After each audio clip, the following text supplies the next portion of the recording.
Au Cameroun comme ailleurs, une question devient alors incontournable. Les réseaux sociaux sont-ils une véritable opportunité de développement pour la jeunesse camerounaise ou représentent-ils une menace pour son avenir? Ce soir, nous ne sommes pas ici pour condamner ni pour idéaliser. Nous sommes ici pour comprendre, analyser et confronter les points de vue, les différents points de vue. Car derrière les écrans, c'est bien l'avenir de notre jeunesse qui se dessine. Bienvenue dans la voix des jeunes, encore une fois, et parmi ces voix des jeunes, nous avons celle de Yanni Fotso, un habitué de ce plateau. Yanni Fotso, bonsoir. Bonsoir, Tefo Jorishka. Comment vous allez? Ça va super bien. Heureux de me retrouver ici présent. D'accord, merci. Et pour la première fois sur ce plateau, nous accueillons mademoiselle Océane Ngangini. Bonsoir. Bonsoir, monsieur Tefo. Bonsoir à tous les panélistes. J'espère que vous allez bien. Je vais très bien. Merci. D'accord, exactement. Vous allez garder la parole, on va commencer directement et je vous pose directement la question, de quelle façon voyez-vous les réseaux sociaux en général? Est-ce que vous la voyez comme une opportunité de développement pour la jeunesse camerounaise ou une menace pour son avenir? Je pense que ce serait assez réducteur de définir les réseaux uniquement comme une menace ou comme une opportunité parce que les réseaux sociaux ont une double face, on va dire ça comme ça. Les réseaux sociaux ont beaucoup d'opportunités. On voit par exemple le développement du e-commerce, les jeunes qui vendent des articles en ligne sur WhatsApp, sur TikTok. Exactement. Mais on voit aussi beaucoup de méfaits sur les réseaux sociaux, beaucoup de dépendance et qui va avec. Donc, je pense que la vraie question, c'est pas est-ce que les réseaux sociaux sont bons ou mauvais, mais est-ce que les jeunes sont préparés à les utiliser de manière assez intelligente? Est-ce que les jeunes sont prêts à les utiliser de manière intelligente? Yannick Fotso, quant à vous, quand vous observez la jeunesse camerounaise aujourd'hui, quel est selon vous l'impact, je vais dire quoi, le plus visible des réseaux sociaux? Selon vous? Ce qui me concerne, avant de dire quoi que ce soit, j'ai envie de rappeler que, avec ma petite analyse, j'ai pu comprendre que les réseaux sociaux, c'est comme de l'argent. C'est un très bon serviteur, mais c'est un mauvais maître. Quand tu es contrôlé par les réseaux sociaux, tu te retrouves à faire des choses que tu n'avais pas envie de faire, juste peut-être pour montrer à un X ou un Y que tu es positionné ou tu n'es pas. Et cela peut engendrer une certaine multitude de choses qui peuvent te mettre dans le choking. Comparaison et tout et tout. Oui, comparaison et tout ça. Et vous pouvez répéter votre question avant pour que j'y revienne? Maintenant, la question était de savoir quel est selon vous l'impact le plus visible des réseaux sociaux. Je pense que chez nous au Cameroun, les jeunes ne sont vraiment pas encore prêts pour assimiler le vrai impact des réseaux sociaux. Parce que d'abord, ils ne sont pas assez éduqués là-dessus. Ils n'ont pas cette façon de dire ça comment? Ce discernement-là. Qu'est-ce qui est bon, qu'est-ce qui n'est pas bon? Qu'est-ce qui est bon, qu'est-ce qui n'est pas bon? Pour savoir chercher, parce que chez nous, les jeunes au Cameroun, quand on parle de politique, on voit personne. Quand on parle des enseignements, on voit personne. Et puis quand on parle... Voilà. On est toujours dans le sang caleçon, on est toujours chez Annabelle la Mexicaine. On va le dire ça comme ça. Merci. Voilà. Et vraiment, on n'est jamais là où il faut être, en fait. Et je pense que c'est assez désolant avec toutes les opportunités que les réseaux sociaux pourraient nous apporter aujourd'hui. On peut s'informer avec les réseaux sociaux, on peut passer des messages forts, on peut faire des cagnottes pour aider des gens. Mais nous, ce qui nous regarde, c'est est-ce que MK Michel a accouché un garçon, une fille? Toujours à l'affût du dernier buzz, en fait. On va y arriver. Alors, mademoiselle Océane Gangini, est-ce que les réseaux sociaux donnent plus de chance aux jeunes ou leur créent-ils plus de confusion à la fin? Est-ce que les réseaux sociaux que vous utilisez, ça vous donne plus de chance? Est-ce que ça vous distrait même encore plus? Comme je l'ai dit, c'est une question d'éducation. Tout dépend de la manière dont tu utilises les réseaux sociaux. Et je peux même dire que la distraction peut également être une source de revenus. Quand on regarde quelqu'un comme Claudio Ndiala, il fait ce qu'il aime. C'est un humoriste de base. Il a commencé avec des petits courts-métrages TikTok. Et là, il fait des films sur YouTube. Et peut-être plus tard, il pourra être acteur dans la vraie vie. C'est-à-dire qu'il est resté axé dans ce qu'il aime faire. Mais il a su faire de ça quelque chose de productif. Donc, je pense que c'est une question d'éducation. En fonction de son métier, exactement. Exactement. Donc, les réseaux sociaux peuvent très bien être une opportunité grandiose, une manière de s'exprimer, tout comme ils peuvent être un danger. Donc, pour moi, c'est juste une question d'éducation. D'accord, Je mais d'après parle vous, pas de mon contenu, sans d'accord, oublier. d'accord. Je fais principalement dans la mode, mais je fais des choses de manière accessoire à côté. Mais à travers ce contenu-là, des influenceurs ou bien des marques pourraient s'intéresser à moi. On va y arriver. Ne vous inquiétez pas, on va y arriver. On va y Ok. arriver. Pour vous, les réseaux sociaux, est-ce qu'ils ont plus apporté que... Je vais dire quoi? Pensez-vous que les réseaux sociaux ont plus apporté que détruit chez les jeunes Camerounais?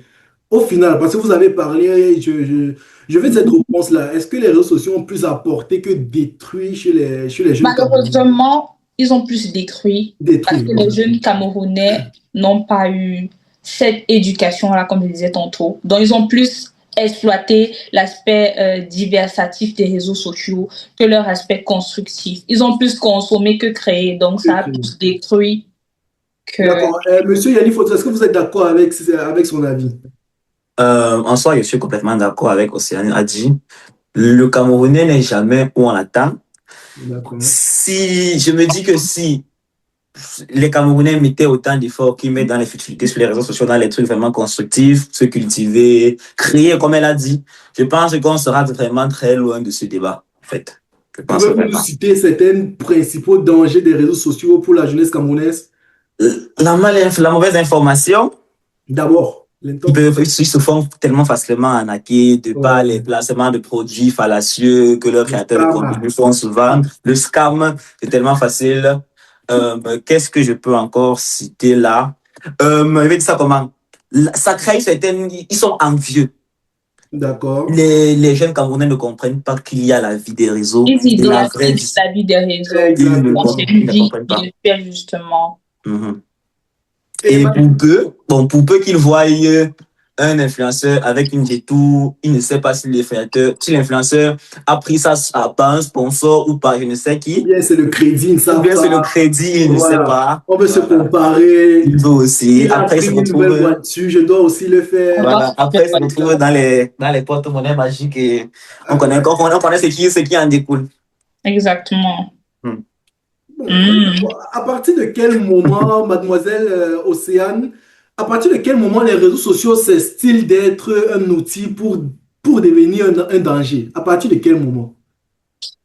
Les réseaux sociaux deviennent un danger déjà lorsqu'on a un manque de discipline, c'est-à-dire on en devient dépendant. Là, ça devient dangereux parce qu'on ne sait pas se dire, OK, voilà le temps des réseaux sociaux, j'ai tel nombre de minutes aujourd'hui, voilà le temps pour étudier, voilà le temps pour travailler. Ça, déjà, c'est un danger.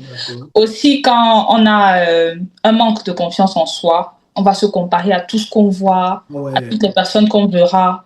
Et là, ça devient dangereux mentalement parce qu'on sera tout le temps. Celui qui a tel montant d'argent, je suis en retard et tout. Exactement.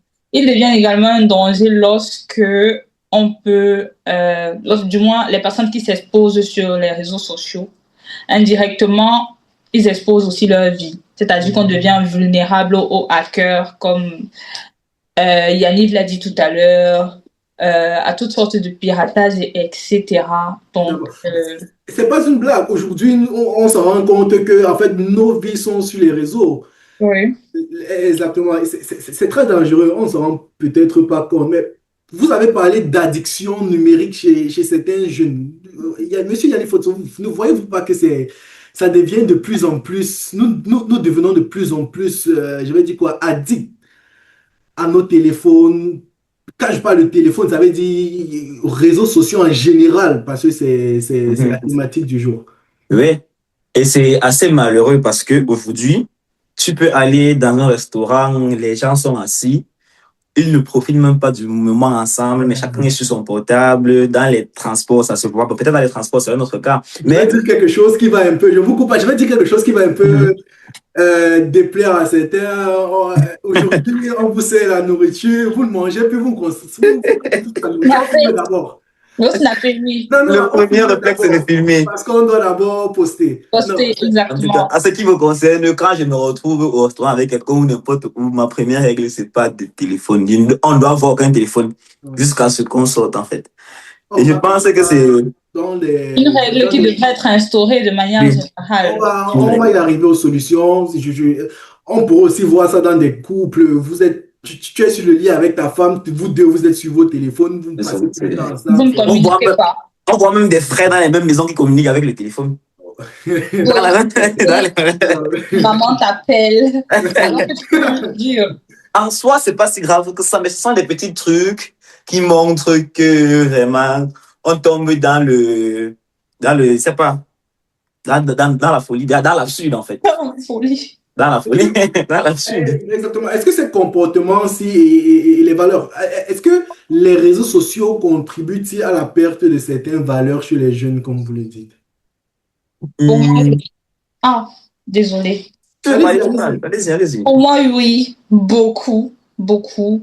Ouais. On assiste à une déculturalisation parce que beaucoup de jeunes idéalisent la culture occidentale et Mhm. minimisent la leur. Beaucoup de jeunes crachent sur leur culture au détriment des cultures occidentales. Très peu de jeunes vont parler leur langue maternelle, mais vont vouloir apprendre peut-être l'anglais pour faire les wesh-wesh comme les Américains. Je vois le français, l'anglais, l'espagnol. Même sur le plan vestimentaire, hein, tu vas voir beaucoup de jeunes, enfin, les boubous, les cabas, etc. On Sont s'habille plus très comme en ça, on vogue, peut porter. d'autant très prisés, vont Mhm. être rejetés et au détriment peut-être de certains accoutrements. On Je ne vais veut plus prendre porter, notre cas. on veut plus Je avoir vais prendre la notre tresse, on cas. veut plus avoir notre tresse naturelle, on porte des Je vais perruques, prendre notre suivez cas son pour regard. Prenez un autre cas, s'il vous plaît. Prenez un autre cas. dire. Il y a une marque, je ne connais pas vraiment le nom de la marque, ou ça m'échappe. Je ne sais pas si c'est Dior ou... en tout cas, c'est une marque de luxe Mhm. a copié des modèles africains de boubous. C'était des boubous. Et ils ont sorti des vêtements à des prix exorbitants. Et c'est là que les jeunes se sont rappelés que, hey, on a les boubous là chez nous à 2000, 3000. Et il y a eu des exportations de boubous. C'est-à-dire qu'il a fallu que cette marque-là mette en avant des pièces ou des tissus africains pour que les jeunes pensent à les acheter. Pour montrer à quel point les jeunes sont en fait Exactement. En fait, monsieur Yannick Fotso, les réseaux sociaux poussent-ils certains jeunes à imiter, il veut dire quoi, les mauvais comportements juste pour être vus? Bon, déjà, c'est une cause vraiment, mais je pense que les réseaux sociaux, d'abord, on connaît que c'est ce qui est mauvais qui fait du bruit. Donc, Mais comment vous pouvez dire c'est ce qui est mauvais qui fait du bruit? vous regardez, vous savez que si on met sur la balance un bad buzz, Ouais.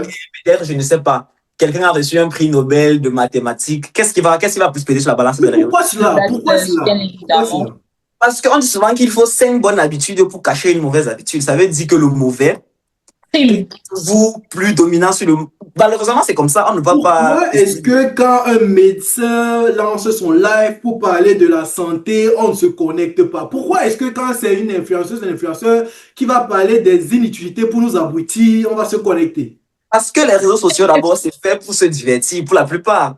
Quelqu'un ne va pas rentrer chez lui étant fatigué, vouloir encore écouter un médecin qui va dire « J'ai soigné 750 personnes en chiropraxie aujourd'hui, 850 en orthodologie ou c'est quoi? » Il pourrait aussi parler du fait que si vous avez des problèmes de mal de dos, mal de rein, mal de tête et tout, ça pourrait aussi nous aider d'une façon ou d'une autre. Je suis d'accord avec ce que vous dites, mais les gens, dans le raisonnement général, les gens disent que c'est pas pour ça qu'ils sont là. Ils sont là pour se détendre. Mais attention, je pense que c'est une question d'éducation aussi. C'est pas comme ça partout. Oui. Il faut préciser que c'est le Cameroun, l'Afrique qui a décidé de se concentrer sur l'aspect diversatif des réseaux sociaux. Pas seulement le Cameroun, malheureusement. Certaines cultures, mais il y a vraiment des gens qui vont sur les réseaux pour s'informer. Il y a vraiment des cultures qui y vont pour puiser le bon. Donc, oui.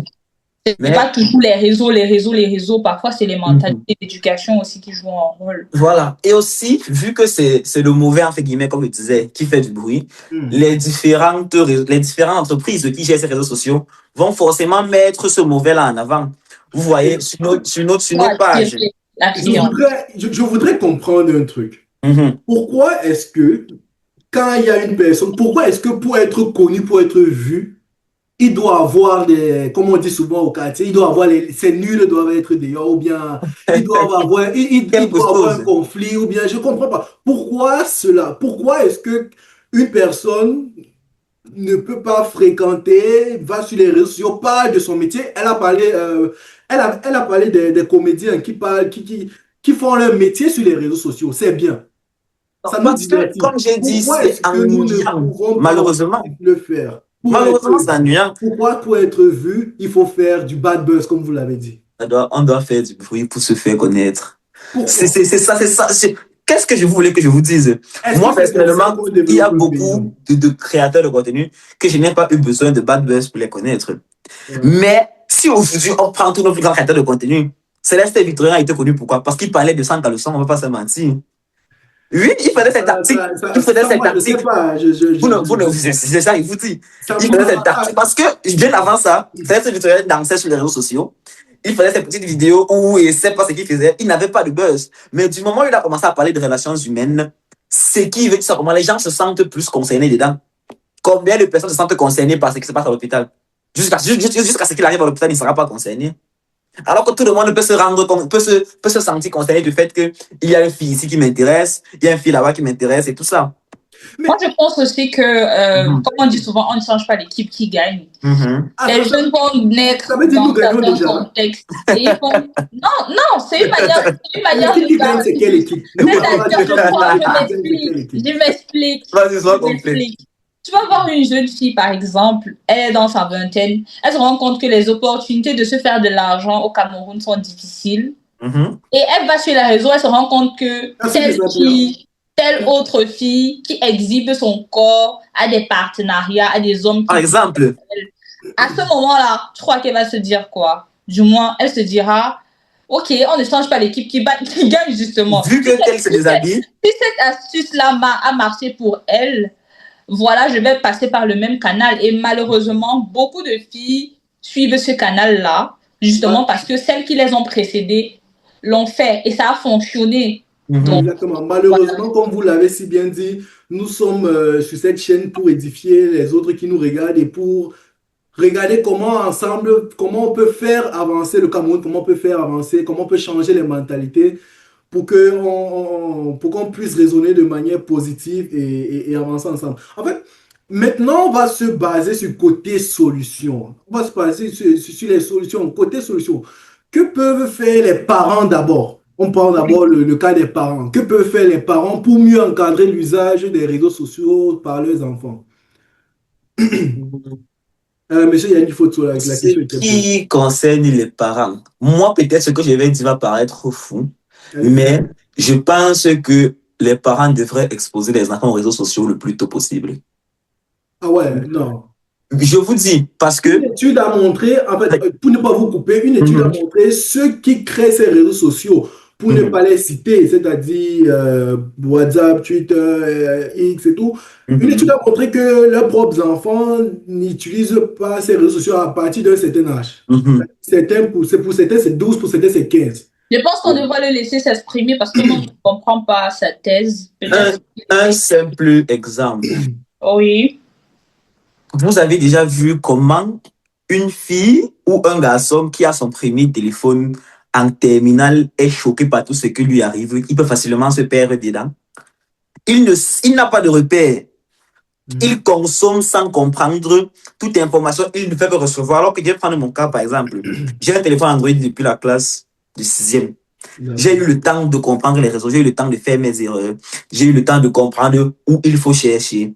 Arrivé en terminale, quelqu'un qui reçoit son premier téléphone en terminale, on n'a pas la même maturité avec les réseaux. Est-ce que vous ne croyez pas aussi que si la société était... On va arriver du cas, qu'est-ce que le gouvernement pourrait faire? ne croyez pas aussi, ne croyez-vous pas que si la société était aussi, je vais dire quoi, avec des règles, qu'est-ce qu'il faut poster sur les réseaux sociaux, qu'est-ce qu'on doit bloquer et tout, est-ce que cette personne qui a eu le téléphone assez tard va être soumise, est-ce que cette personne va être soumise à ces trucs-là? Je me dis, on ne peut pas assez bloquer quelque chose sur les réseaux sociaux. Parce que, je vais prendre un simple exemple. Allez-y. Un enfant qui veut regarder du contenu, par exemple, pornographique, il ne va pas regarder ça sur un réseau social mainstream, comme on dit souvent. Sur un réseau social, mais... Bon, Mainstream. Donc, pour d'accord. dire Mais ça, qu'il va... c'est dans votre cas, monsieur Yann. Il faut préciser que vous Non, avez eu non, cette je maturité ne parle pas de pour vivre moi. avec les Mais réseaux. comment vous le savez donc? Mais un enfant reste vulnérable et un enfant peut facilement tomber par rapport à quelqu'un qui est adulte. C'est ça que je dis, qu'il est mieux. Vous avez eu C'est le ça, temps c'est ça, de faire c'est ça, vos c'est ça. erreurs, mais ce ne sera pas forcément C'est ça que je général. dis, c'est pour ça que je dis c'est Bon, assez... maintenant, non, non, s'il vous plaît, Selon moi. on va essayer d'encadrer ça. Si Oui. Oui. il y a cette aisance de partir sur les réseaux sociaux et taper des contenus un peu trop vulgaires comme contenu pornographique, Oui. maintenant, est-ce que ces sites pornographiques ou bien ces contenus ne doivent pas être encadrés de manière, je sais pas, on pourrait bien mettre sur pied une autre vérification pour bien vérifier l'âge. Parce que la Mhm. majorité des gens qui visualisent, qui regardent les contenus pornographiques, ils n'ont pas l'âge indiqué. Il faut être... Ça, c'est l'idéal, mais n'oublions Oui. pas que l'industrie pornographique, c'est une industrie qui produit beaucoup d'argent. On ne peut pas stopper leur action comme ça parce que même, même un truc comme Google va perdre beaucoup. Donc, c'est impossible. Donc, Mais comment, dans un pays qui se dit... c'est Le Burkina impossible. Faso On ne l'a peut pas. fait. Le Burkina Faso l'a fait. Le Burkina Faso a quelle puissance de truc? Le Ça n'influence pas Burkina tant que Faso ça. l'a fait. Mais c'est un début. C'est déjà un C'est un début. début. Je ne pense Déjà, pas pour que... ma part, je pense que les parents pourraient combattre ça déjà en Ouais. s'éduquant eux-mêmes. Parce que, après tout, un enfant ne copie que ce qui lui est présenté. Pour un début, c'est vrai qu'il y a le cadre social, le cadre de l'école, mais ça commence par le cadre familial. Si j'ai une maman à la maison qui est tout le temps sur le téléphone, papa lui parle, elle est tout le temps sur le téléphone, elle est tout le temps en train de scroller, je ne vois pas pourquoi je n'aurais pas cette envie, moi aussi, d'être tout le temps sur mon téléphone. Exactement. Mais si j'ai un parent qui privilégie les moments de qualité avec moi, privilégie les moments humains, je pense pas que j'aurai toujours cet intérêt axé vers le téléphone. Il y a des enfants qui commencent à utiliser le téléphone très tôt d'ailleurs parce qu'ils cherchent de l'attention, de l'affection, de l'approbation des gens sur les réseaux sociaux parce qu'ils n'en reçoivent pas à la maison. Donc les parents déjà devraient s'éduquer et devraient orienter le contenu qu'ils montrent à leurs enfants. C'est-à-dire que c'est pas seulement le téléphone. Vous allez voir, il y a peut-être des films bizarres. Dès qu'une scène arrive, une scène bizarre arrive, on couvre les yeux de l'enfant. Couvrir quoi? Ne mets tout simplement pas. Ne Si me tu sera t'es- curieux. exactement. c'est Et je nocif. retiens Donc, aussi. déjà, Donc, parce ça que doit j'ai fait les vraiment enfants, ils ne vais pas être- les vivre aussi. parents eux-mêmes doivent contrôler ce qu'ils regardent sur les réseaux sociaux avant même d'interdire quoi que ce soit à leurs enfants. Exactement, il y a beaucoup de sujets, il y a beaucoup de trucs tabous que nous faisons en Afrique, vraiment, ou bien plus précisément au Cameroun, qui ne devraient pas l'être. Je retiens juste le fait que vous aviez parlé du fait de réduire le temps d'écran en général. Mais on va continuer. Nous avons parlé de les solutions, qu'est-ce que les parents peuvent faire. On va continuer l'école. L'école. Le rôle de l'école. L'école camerounaise doit-elle intégrer une véritable éducation au numérique et aux réseaux sociaux? Ça relève même d'une question beaucoup plus profonde. Est-ce qu'on devrait laisser les téléphones dans nos écoles? Pour moi, ce serait beaucoup plus positif que négatif. Hmm. Ça dépend de l'orientation qu'on donne à ces réseaux sociaux. Parce que les réseaux sociaux ont beaucoup de choses. Aujourd'hui, on peut apprendre à programmer de chez soi. On peut apprendre une nouvelle langue. Il y a tellement d'outils sur Internet que ne pas les exploiter, pour moi, serait un gros manque. Mais il serait question de réorienter leur exploitation, c'est-à-dire que les écoles doivent se concentrer sur que font les enfants sur les réseaux sociaux et non se dire non, les réseaux sociaux sont nocifs parce que c'est leur utilisation qui est nocive et non eux-mêmes en soi. Donc, je pense que ce serait une grosse perte de dire que les réseaux sociaux ne doivent pas être utilisés à l'école. D'accord, Mais très bien. l'école pourrait accompagner les enfants justement dans leur utilisation. D'accord, on vous a compris. Très bien dit d'ailleurs. Monsieur, ne pensez-vous pas que si l'école, pendant que vous êtes à l'école, on vous dit, voici, peut-être, vous aspirez à être médecin. Mhm. On vous dit, voici les gens à suivre, voici les médecins à suivre, voici le professeur Voilà. Bayebec à suivre. Est-ce que vous ne Mhm. croyez pas que ça pourrait changer la chose, la manière de voir les choses? Oui, par exemple, que de frustrer les enfants en se disant non, le téléphone est interdit à l'école. Moi, je suis quelqu'un qui était un partisan vraiment du fait que le téléphone ne devait pas être interdit à l'école. Il devait plus être orienté, comme Océane a pu bien le dire, que d'être tabou. Parce que quand quelque chose est tabou, l'enfant va toujours, quand l'enfant va le découvrir, il va toujours vouloir explorer du mauvais côté. Alors que quand quelque chose, quand c'est assez ouvert, il va se dire qu'en fait, il n'y a rien de mauvais ici. Il va vouloir chercher le bon. Et ça va nous aider beaucoup à avancer. Je Oui. pense que c'est Vous quelque avez chose qu'on dit devrait quelque chose impliquer de vraiment très dans nos écoles. pertinent, vraiment. Quand vous dites que quelque chose est tabou, Mhm. c'est là qu'il veut être creusé. C'est très Oui, vrai. quand il va être creusé dans le mauvais sens. Alors quand c'est ouvert, c'est Exactement, dit parce bon. qu'on a toujours tendance Mhm. à dire que ceci n'est pas bien, mais on n'explique pas pourquoi ce n'est pas Pourquoi c'est bien. pas bien? On ne peut pas D'accord. l'expliquer. Au début de l'émission, monsieur Yannick, vous avez parlé de la désinformation. Je voudrais bien comprendre. Qu'est-ce qu'il faut donc faire pour la désinformation, pour éviter la désinformation? Faut-il apprendre aux élèves ou bien aux jeunes à reconnaître la désinformation, les manipulations et les dangers en ligne? Qu'est-ce qu'il faudrait faire? Parce qu'aujourd'hui, j'ai remarqué, bon, aujourd'hui, on ne s'intéresse plus aux, je vais dire quoi, aux journaux. Mhm. Oui. Personne n'achète plus les journaux, on ne regarde plus le La journal. pièce écrite, oui, tout ça, les trucs là. Oui, Exactement. Est-ce que ce n'est pas cela, est-ce que ce n'est pas tout cela qui favorise la désinformation?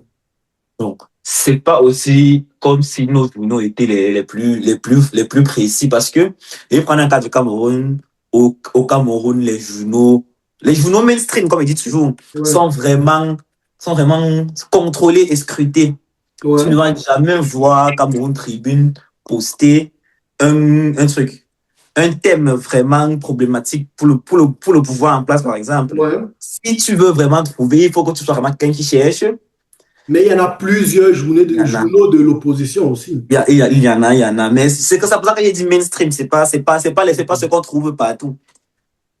Moi, pour ma part, je pense que, étant donné qu'on est en train de parler d'un contexte de jeunesse, je pense Mhm. qu'on doit plus entrer dans le monde jeune. On sait déjà Mhm. que les jeunes, euh, je vais dire ça comment, se lassent facilement de ce qui peut paraître ennuyeux. Les Oui. jeunes aiment la Donc, le vivacité, journal les est-il jeunes ennuyeux? aiment le show. Je pense qu'on Ah, doit d'accord. entrer dans leur jeu. Et il y a certains créateurs de contenu qui l'ont compris, c'est-à-dire Mhm. qu'ils vont tourner des scènes drôles, Pour humoristiques, mais informer. avec un message de Ouais, fond. ouais. C'est-à-dire que ça reste du divertissement, Mais mais il il y y a a un une message information derrière. derrière. Voilà. Et ça va captiver plus l'attention que quelqu'un qui va s'asseoir, écrire des pages entières pour parler peut-être des cas de viol, Mhm. Mhm. enfin, des cas enfin, Ouais, des méfaits, etc., exactement. etc. Les faux Que buzz et si on tout. fait, par exemple, un court-métrage pour dire, OK, telle fille a fait telle chose, on peut même employer des termes familiers, Mais la vous avez parlé go-luga, là de pour la rester dans ce... comédie. Vous avez parlé de la comédie. Parfois, il y a des messages à passer, des Exactement. informations constructives à passer dans la comédie que certains comédiens font. Mais ne pensez-vous pas qu'on devrait faire de même dans la musique? Arrêtons avec les musiques. Exactement, j'ai pris juste un cas précis, mais ça peut se faire également dans la Ça veut dire que musique. nous Tout ce que je pouvons aussi voulais le que vous faire dans la compreniez, musique. c'était qu'on devait sortir de ce contexte formel-là. C'est-à-dire Mhm. que ne pensez plus que les jeunes vont repartir lire les journaux. Ça, c'est mort. On est C'est impossible. C'est impossible. voilà, on est dans la digitalisation. Les jeunes ne vont plus s'intéresser forcément à ça. Maintenant, c'est déjà un fait. Comment combattre cela? On entre dans leur monde, on entre dans ce qu'ils aiment et on les informe dans ce qu'ils aiment. D'accord. Donc, pour moi, Ils aiment aussi beaucoup. Et même dans la musique, il faut, par exemple, tu es un musicien, Ouais. tu es là pour gagner ta vie, entre guillemets. Même si tu fais par passion, tu veux aussi un peu gagner ta vie. On l'a Je pas pense dit. qu'il y a beaucoup de musiciens qui ont essayé de faire passer des messages. Nous avons des grands Mais musiciens avant qui passaient des messages qui dans longueur, longueur, Qui? Longuet, c'est mon exemple, je vous promets. Si vous suivez la musique de Longuet. Il y avait les André Tala, les musiciens qui passaient des Ça, messages. c'était les cotobas, Les messages d'amour, les messages pour édifier la société, les messages sur ce qui se passe, ce qu'on doit faire, ce qu'on doit laisser. Laisser la drogue, laisser. Aujourd'hui, les musiques, c'est plus orienté que si on se drogue pas, on ne peut pas chanter. Parce que, regardez, justement, parce que c'est ça qui passe. C'est d'abord la drogue. Malheureusement. Il faut d'abord se péniter, comme on dit souvent au quartier. Est-ce que c'est sérieux? Est-ce qu'on va faire comment? On va faire comment? C'est pas nous qui avons tué Jésus, comme il dit souvent. Quand on dit est-ce que c'est sérieux, il faut aussi regarder pourquoi se tourner vers ces musiques où il y a trop des mots injurieux dedans. Est-ce que ça nous aide? Est-ce que ça nous aide Ça ne nous aide pas, mais quand un artiste va sortir sa musique pour édifier, il aura 2000 vues en 15 jours. Il sort sa musique pour parler de sans caleçon. Il a 300 000 vues en 15 jours. Mais si à la fin de la journée, qu'est-ce qu'il va faire? Il va tuer sa carrière pour vous sauver. C'est lui qui avait tué Jésus, c'est lui Judas. Je pense que là, on s'éloigne quand même du sujet parce que tout le monde n'a pas... chaque artiste a sa thématique. On ne vient pas pour éduquer. Il y a des gens qui viennent chanter parce que c'est leur passion peut-être de faire du rap.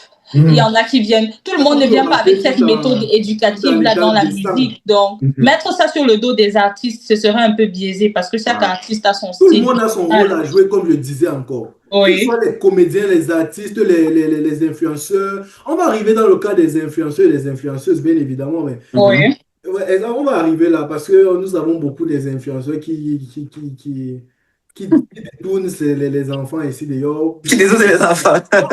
Pourquoi ne pas entrer directement dans le cas? Les influenceurs ont-ils une responsabilité morale dans ce qu'ils montrent à la jeunesse? Oui. Quel influenceur suivre? Quelle influenceuse suivre?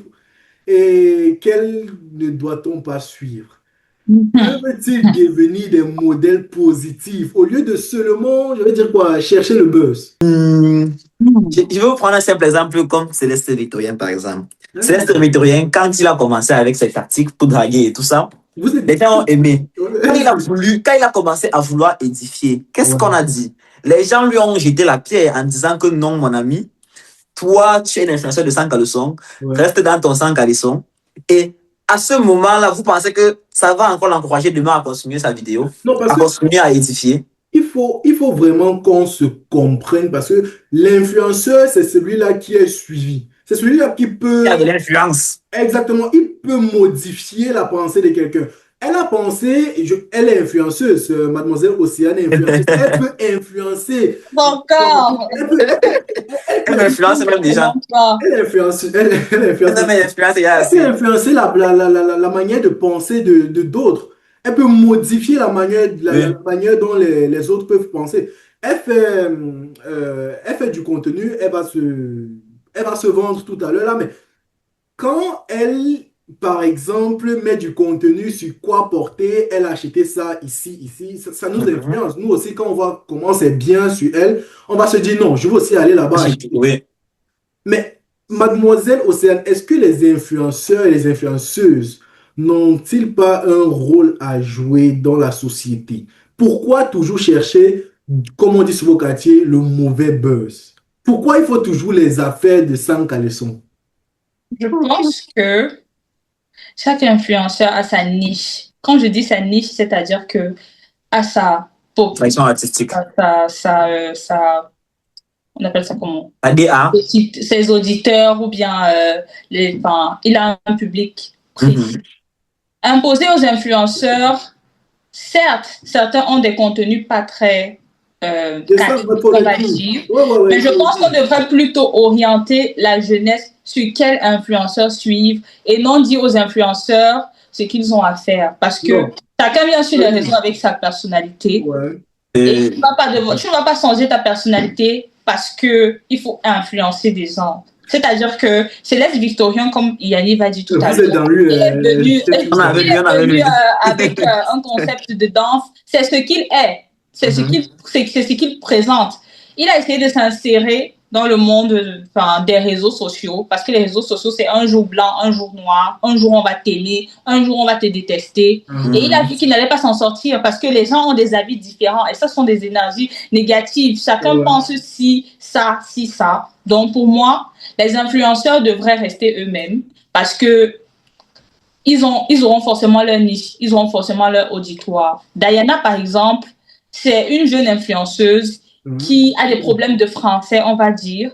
Mais dans certaines de ses vidéos, elle passe des messages importants. Elle a sa population, elle a sa communauté qui la suit. Et vous, Imposer à Diana, par exemple, de devenir plus élégante, plus esthétique, ne ferait plus d'elle Diana. Diana, merci. Donc, je pense qu'on ne devrait pas dire aux influenceurs, non, il n'y a pas une ligne à suivre pour être influenceur. Tu peux influencer dans ton domaine, mais c'est nous, les consommateurs, qui devons savoir quel influenceur est bon, quel influenceur est mauvais pour moi. Okay. D'accord. Et qu'est-ce que vous influencez qui? Et qu'est-ce que vous faites dans votre influence là? Comment ça, j'influence qui, monsieur Défaut? Non, je veux. Vous influencez qui, madame Océane? Nous, vous aimeriez on veut savoir. Vous influencez qui? La parole, vous avez l'opportunité. Déjà, je ne suis pas influenceuse parce que pour être influenceur, il faut avoir un certain quota d'abonnés. Je pense 10 000. Je n'en ai que 2 000. Non, en fait, mais quand je poste du contenu... Attendez, je ne vous coupe pas, mais il faut qu'on se comprenne. Oui. L'influenceur, ce n'est pas seulement parce qu'il a 10 000 abonnés, non. C'est ça le terme influenceur. C'est de ça que vient le terme influenceur. Il y a une communauté derrière qui... et cette personne-là peut influencer je vais dire quoi? Les choix. Non, il faut qu'on reste... Je vais prendre un exemple. Cristiano Ronaldo est un influenceur malgré lui. Oui. Si une marque dit à Cristiano Ronaldo, vends ma montre, présente ma montre, il va influencer le choix de plusieurs personnes qui le suivent. Dans le cadre, je comprends parfaitement, monsieur Tefo, mais dans le cadre des réseaux sociaux, je suis créatrice de contenu. Je n'ai pas encore le nombre d'abonnés qu'il faut pour être appelée influenceuse. Je voulais juste clarifier ça. L'instant, elle est créatrice du contenu. Maintenant, je suis encore créatrice de contenu. Je ne peux pas être appelée influenceuse. Mais merci de me donner cette appellation. Bon, je veux donc dire que vous m'avez déjà influencé à acheter les choses sur Primac. On est en train de dire que pour moi, quand je poste une vidéo, j'ai des cibles particulières. Je cible particulièrement les jeunes entre 14 et 28 ans, dans cette tranche d'âge-là, parce que je sais que un jeune de 20, 15 et 22 ans, bref, c'est une parenthèse, pardon. C'est juste une parenthèse. Un jeune dans cette tranche-là aura plus la facilité peut-être de m'écouter. Quand je vais poster un article, à 35 ans, on ne pense plus forcément aller acheter des habits sur Fashion Nova. Je suis désolée. On a des projets beaucoup plus importants que ça. Donc, mon public ou bien ma niche ou ma communauté concerne surtout ceux qui sont dans cette tranche-là. C'est vrai que parfois, je peux m'égarer à faire aussi des contenus, des petites publicités, mais mon contenu principalement, c'est... voilà. Ouais, ne vous inquiétez pas. On vous connaît. Si vous influencez de manière positive, on va vous regarder. Dernièrement, j'ai vu, vous avez... édifier la langue ou bien à plus apprendre la langue maternelle. Vous avez même proposé une application pour le faire. On va Bibala. Avec le code promo. Vous pouvez influencer, même si vous gagnez quelque chose derrière. Le plus important, c'est oui, c'est vendre l'utile à l'agréable, en fait. Exactement. C'est déjà une bonne chose et vivement qu'à la fin de l'émission, on va mettre vos réseaux en commentaire. Ouais. Maintenant, arrivons sur le rôle du gouvernement. Le rôle du gouvernement, qu'est-ce que le gouvernement peut faire pour réduire ces influences négatives des réseaux? Monsieur Yannick Foutso, qu'est-ce que le gouvernement peut, qu'est-ce qu'il peut faire? Pour cela, je vais prendre un exemple. Quand je suis arrivé aux Émirats, j'ai vu qu'aux Émirats, il n'y a pas d'histoire d'appel WhatsApp. Il n'y a pas d'appel WhatsApp aux Émirats. Tu ne peux pas appeler WhatsApp. Donc, je pense que je ne sais pas pourquoi est-ce qu'ils ont mis ça. Je pense qu'il y a une situation qui s'est présentée. Ils ont maintenant dû limiter certaines choses comme ça. Donc, je me dis donc que c'est possible de limiter certains trucs pour certains pays, mais faudrait d'abord que le pays ait envie de le faire. Parce que je pense que les Émirats, c'est un pays qui respecte vraiment leur culture, qui sont vraiment attachés à leur racine, qui ne pourraient pas laisser certains trucs les dérouter. Maintenant, d'accord. Ça veut dire tout ce qui entre dans le pays va seulement je vais dire quoi, se multiplier si celui qui a la tête ou bien si le laisse. Laisse. Effectivement. Okay. Voilà. Donc, je pense, et maintenant, c'est qu'à résurgir au Cameroun, pour d'abord limiter la casse des réseaux sociaux, il faudrait d'abord que tu sois assez puissant pour pouvoir dépendre, pour ne pas dépendre de quelqu'un. Ouais. Oui, un pays comme le Cameroun, ne pense pas qu'un pays va interdire les appels WhatsApp. Non, pas cette capacité-là. Ils n'ont pas cette puissance-là pour le faire. Alors qu'un pays comme la Russie, ils peuvent se le permettre. La France, là, encore, je doute. C'est à la limite. Donc, ce n'est pas le qui veut, en fait. C'est le qui peut. D'accord, mais on pourrait commencer avec des exemples un peu plus légers, comme, je vais dire quoi. Je prends un exemple, mais je dis n'importe quoi. Des influenceurs qui produisent Paye les taxes. Non. Bon, ça c'est les taxer. J'ai entendu dernièrement, monsieur. Ouais. Comme vous voulez les taxer, oui. Exactement. Mais ça c'est un autre sujet. Mais par exemple, si vous mettez une information fausse sur les réseaux sociaux, vous êtes on va dire passible d'amendement. Non, ça reste la liberté d'expression. Il dit ce qu'il pense, que ce soit faux ou vrai. Ça dépend du cadre. Dans quel cadre il le dit. S'il parle d'une information à propos du président de la République ou bien oui, ça peut aussi entrer dans la diffamation et tout ça. Légal. Pour ma part, le gouvernement ne peut rien faire pour. Je pense que, en fait, s'ils peuvent avoir un impact, ça doit être un impact dans la vie réelle et non sur les réseaux sociaux. C'est-à-dire, les gens vont sur les réseaux sociaux parce qu'ils n'ont pas de travail. Les gens vont sur les réseaux sociaux parce qu'ils n'ont rien pour les occuper. Les gens vont sur les réseaux sociaux parce qu'ils sont stressés.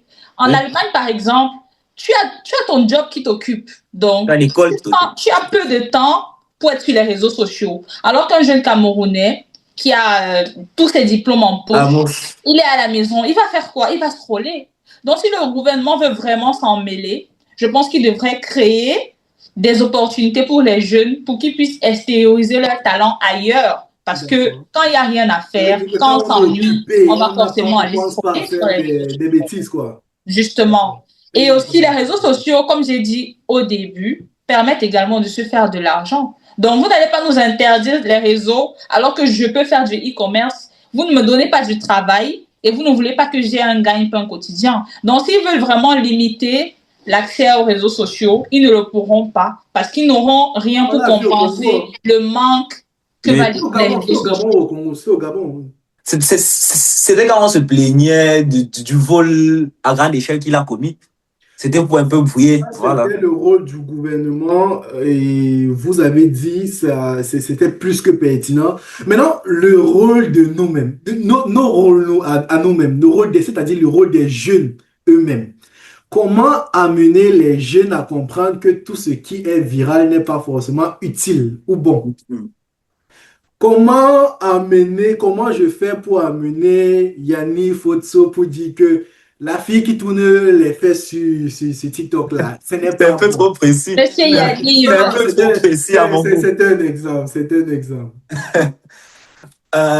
Bon, je ne pense pas qu'on va dire à quelqu'un ce qui est bien, ce qui est mauvais. Je me dis que chacun devrait être conscient que même s'il veut se divertir sur les réseaux sociaux, ça doit rester pour les réseaux sociaux. Donc, il faut comprendre que tout le monde, la majorité de nous, on fait certains trucs parce que par ignorance aussi. J'ai connu plusieurs jeunes qui regardaient les contenus pornographiques, mais ils n'avaient pas, je vais dire quoi, ils ne savent pas à quel point c'est dangereux pour eux. Maintenant, comment les amener à comprendre cela? Comment? Bon. C'est facile de dire qu'il faut éduquer les gens, il faut en parler, il faut dire, mais je suis vraiment le partisan de celui. Chacun doit vivre ses propres expériences. Je pense qu'on devrait laisser chacun faire ses mieux que les conseils. Voilà, la conséquence enseigne mieux que les conseils. Et ça revient donc au fait que je disais qu'on doit exposer les gens aux réseaux sociaux le plus tôt possible. parce qu'ils auront le temps là de faire ces erreurs. Je pense qu'une erreur faite à 13 ans est moins fatale qu'une erreur faite à 21 ans. Exact, d'accord. Donc, c'est... Mademoiselle. Mais là, là, on est en train de parler des méthodes que nous-mêmes, nous pourrions Nous-mêmes, nous adopter, devons monsieur adopter, d'accord. Yannick. Ou Et non bien les autres. que... Donc, Exactement. Allez-y. Donc, moi, personnellement, je perds un peu mes mots parce que jusqu'à présent, c'est une question à laquelle je n'ai pas pu trouver de réponse concrète. chacun devrait être conscient. C'est un combat quotidien parce qu'il y a des jours où tu te lèves et tu te dis, OK, je ne scrolle pas aujourd'hui, mais tu te recommences. On trouve à 4, 3, Donc, 0, je 4. pense que c'est une discipline personnelle qui nécessite certes beaucoup d'efforts, mais ça reste personnel, comme Yannick l'a dit. Je ne pense pas qu'il y a une méthode universelle à appliquer pour combattre les réseaux sociaux. Peut-être mieux orienter son contenu, mieux orienter qui l'on regarde et essayer de se discipliner sur les heures, le temps qu'on met. Les temps, les temps Exactement, exactement. Mais ça reste personnel, c'est-à-dire que tu peux te fixer ces objectifs et ne pas forcément les atteindre. Personne ne va te courir derrière. Donc, chacun doit vraiment être conscient à son niveau. Là. D'accord, nous avons parlé de solutions. Maintenant, pour finir, je vais vous demander, par exemple, si chacun de vous devrait proposer, par exemple, une seule solution prioritaire, ce qu'il faudrait faire prioritairement pour que les réseaux sociaux deviennent un levier de progrès pour la jeunesse camerounaise. Quelle serait-elle, Monsieur Yanni Fotso? La solution, je ne pense pas qu'il y ait une solution miracle. Non, c'est pas question de solution miracle. La solution la plus prioritaire, je pense que j'ai été assez j'ai assez réalisé ce que je pensais. Nous utilisons assez mal les réseaux sociaux au Cameroun. Maintenant, si nous voulions renverser la tendance, il va falloir commencer quelque part. Comme j'ai dit, je l'ai assez verbalisé ici. Ma solution à moi, c'est d'exposer les gens le plus tôt possible au réseau. Et quand je dis le plus tôt possible, je ne dis pas qu'il y aura un âge fixe.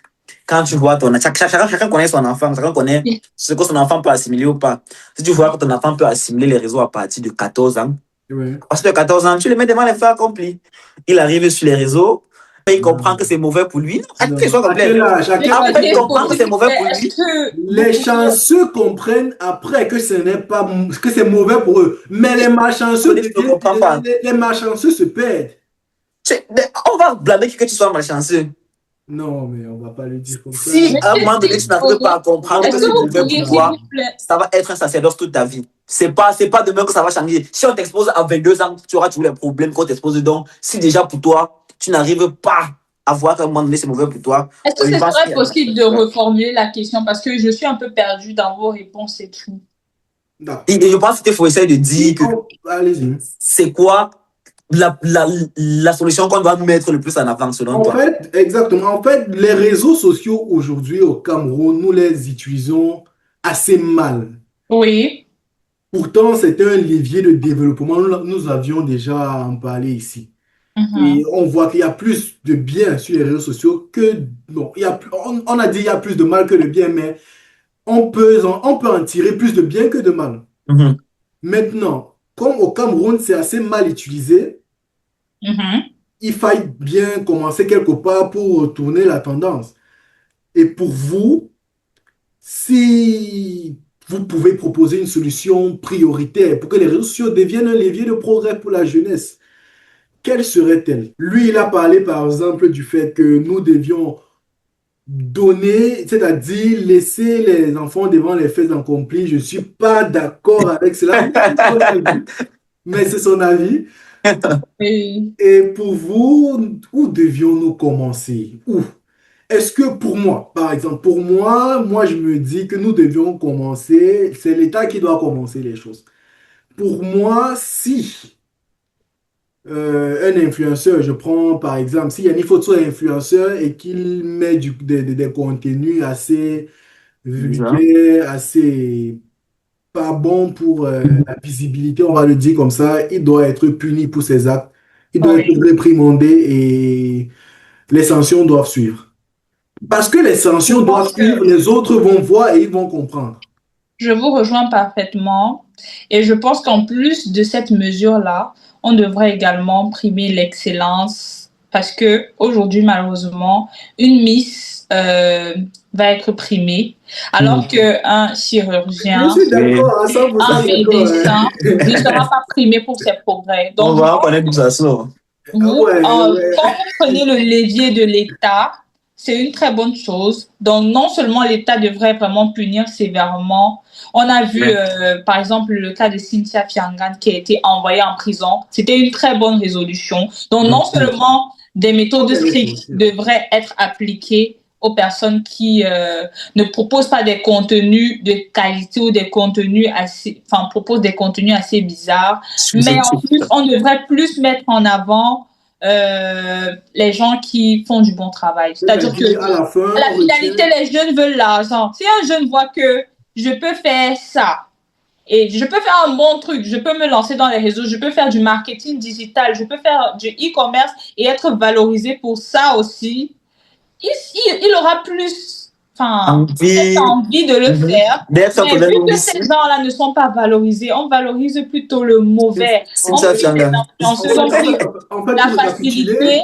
ce qu'on Les jeunes vont retient, se retourner vers cette facilité-là, en fait. Donc, je exactement, ce pense que... qu'on retient, c'est que nous devons encourager ceux qui font du bon travail. Les Exactement. professeurs, les enseignants qui mettent les docteurs, je vais dire quoi, les ingénieurs et tout, et tous, les comédiens, sans oublier d'autres, qui font du Oui, bon travail, qui parlent de leur métier, qui parlent des failles de leur métier, qui parlent de comment, je vais dire quoi, de comment faire certains trucs. Par exemple, un médecin qui pourrait parler des maux de tête, des solutions à apporter aux problèmes qu'on rencontre vis-à-vis d'un métier.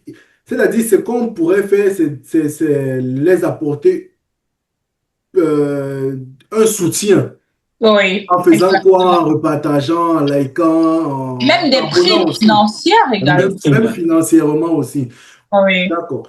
Et puis, je crois que nous arrivons au terme de cette émission. Et on retient quoi? Ce débat nous a montré une chose essentielle.